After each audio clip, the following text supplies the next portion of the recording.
Paródias no cinema não são novidade. Desde as comédias de humor pastelão dos anos 80, como Apertem os Cintos, O Piloto Sumiu, até a saga em animação 3D de Shrek, sempre existiram obras que voltam sua veia cômica para o escárnio das falhas mais óbvias de filmes famosos, ou mesmo para homenageá-los de maneira bem exagerada. Um recurso bastante utilizado para a construção desse tipo de humor está na metalinguagem, onde os realizadores de determinada obra utilizam de diálogos que referenciam outros títulos como se fizesse parte de sua realidade, em alguns casos, chegando até a quebra da quarta parede. Embora não fosse uma comédia, a saga de filmes Pânico, de Wes Craven, levou este recurso para um novo patamar ao parodiar os clichês mais recorrentes do terror slasher, citando exemplos como Halloween e Sexta-feira 13, ao mesmo tempo que enaltecia os elementos que tornaram o subgênero tão adorado e popular. Tal característica não ofuscou o elemento do horror, mas permitiu que determinadas cenas gerassem um humor mais sutil, como na cena em que o personagem Randy explica para o público as principais regras e convenções do slasher no cinema. Indo mais além na metalinguagem e se assumindo como paródia, o filme Todo Mundo em Pânico, lançado em 2000, tomou a franquia de Craven como alicerce para seu enredo e piadas, ainda pegando elementos de um de seus derivados mais famosos, o terror Eu Sei O Que Vocês Fizeram no verão passado, e dando origem a uma franquia de sucesso que, apesar de ter rendido 5 filmes, ainda tem, em seu exemplar original, o seu ápice. Na trama, temos um grupo de adolescentes sendo perseguidos por um assassino que veste a mesma roupa e máscara do Ghostface, que matou um estudante chamado Drew Decker, e logo associa o serial killer com um homem que supostamente matou em um acidente na estrada um ano antes. Cindy Campbell, a principal integrante do grupo, tenta descobrir quem é um assassino enquanto vê seus amigos um a um ser assassinado, ao mesmo tempo em que um deles pode ser o responsável. Como é perceptível, o roteiro segue à risca a história do primeiro Pânico e Eu Sei O Que Vocês Fizeram no verão passado, mas ao invés disso de fato configurar um plágio, se mostra mais uma versão exagerada e totalmente sem sentido de ambos, graças ao excesso de piadas referenciais, de baixo calão e de conteúdo sexual. Os personagens são construídos propositalmente de maneira ainda mais estereotipada que suas inspirações, inclusive fazendo piadas com esse fato, como na observação que um deles faz sobre o fato de não ser um filme de terror, pois se fosse, os personagens adolescentes seriam interpretados por atores com mais de 30 anos, como de fato são.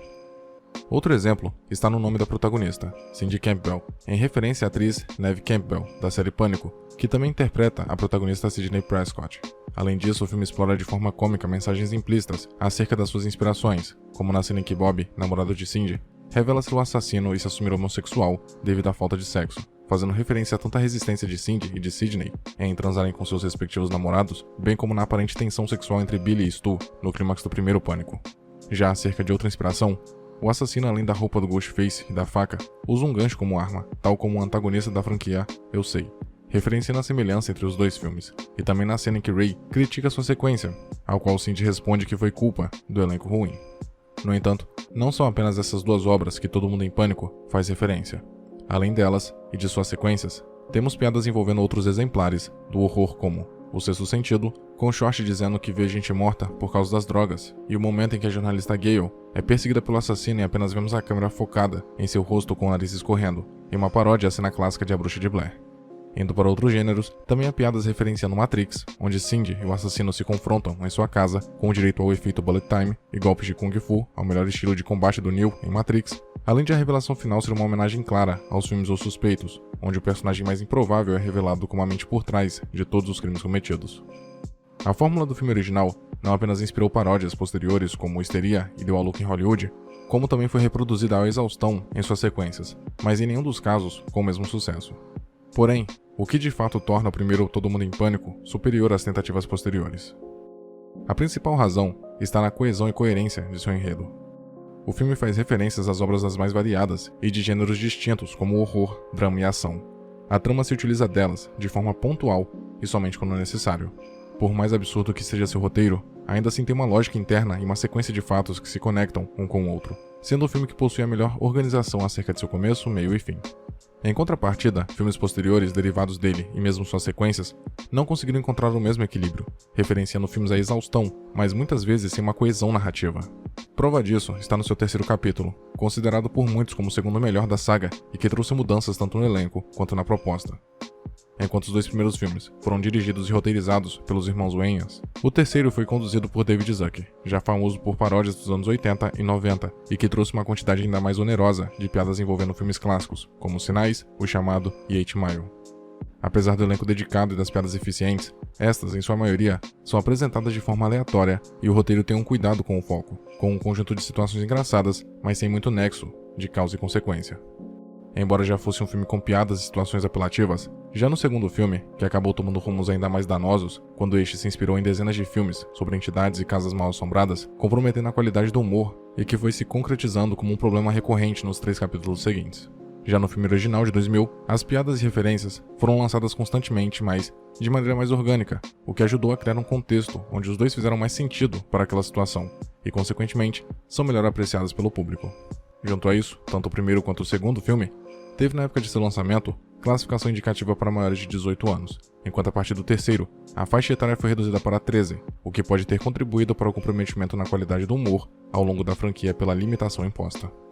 Outro aspecto que deve ser ressaltado acerca do primeiro Todo Mundo em Pânico está na sua contribuição ao revitalizar o cinema paródia, que teve atingido grande sucesso com as obras de Mel Brooks e do trio Jim Abrahams e os irmãos Zucker nos anos 70 e 80, com títulos como Banzé no Oeste, Corra que a Polícia Vem Aí e Top Gang, mas que tinha perdido sua relevância nos anos 90. Curiosamente, fenômeno paralelo sofreu o já mencionado subgênero do terror slasher, que passou da popularidade à infâmia com o excesso de sequências de franquias como A Hora do Pesadelo e Sexta-feira 13 nos anos 80, e ganhou novo fôlego com Pânico, Lenda Urbana e Premonição nos anos 90. Trazendo uma trama absurda, personagens caricatos e um humor mais escrachado e exagerado, politicamente incorreto e debochado, que se poderia esperar no início dos anos 2000, Todo Mundo em Pânico segue como uma das melhores comédias que abordaram as obras consagradas do cinema através do sarcasmo, do humor físico, pastelão, de conteúdos sexuais e uso de drogas ilícitas. Sem sombra de dúvidas, não é o filme para aqueles que buscam um humor mais inteligente, refinado e de cunho crítico, pois esta é uma obra que priorizou acima de tudo a diversão e a gargalhada histérica e genuína. E nesse aspecto, de fato, a obra consegue se sair muito bem. Ao longo dos anos, a franquia foi perdendo popularidade e a opinião da crítica especializada nunca foi das melhores, tendo em vista que a cada novo filme da saga, as piadas iam cada vez mais apelando para o absurdo, às vezes até o ofensivo e ao gratuito, deixando de lado qualquer tentativa de manter um foco narrativo mínimo para conectar uma situação a outra, o que comprometeu drasticamente o resultado. Apesar disso, o primeiro Todo Mundo em Pânico ainda é um dos melhores e mais recentes exemplares do cinema paródia, autoconsciente de suas intenções, voltadas meramente ao entretenimento, e que até hoje consegue divertir graças à qualidade de suas piadas, ao uso adequado de sua metalinguagem e até de sua vulgaridade para provocar risadas do público. E olhando por um lado mais cinéfilo, é uma obra que desafia o público acerca do seu conhecimento sobre cinema, pois mesmo que algumas de suas referências sejam óbvias, nem todas são captadas pelo público médio, e para se aproveitar verdadeiramente um filme dessa natureza, assistir os clássicos que o inspiraram não é apenas recomendado como também necessário. Muito obrigado por ter chegado até aqui. Imagino que de algum modo esse vídeo tenha sido interessante para você, e por isso peço que o curta e o compartilhe para ajudar a divulgar o conteúdo do canal. Se quiser ajudar e puder, claro, torne-se membro e confira os benefícios de cada nível de assinatura. Na tela tem mais vídeos que talvez possam te interessar. Até a próxima.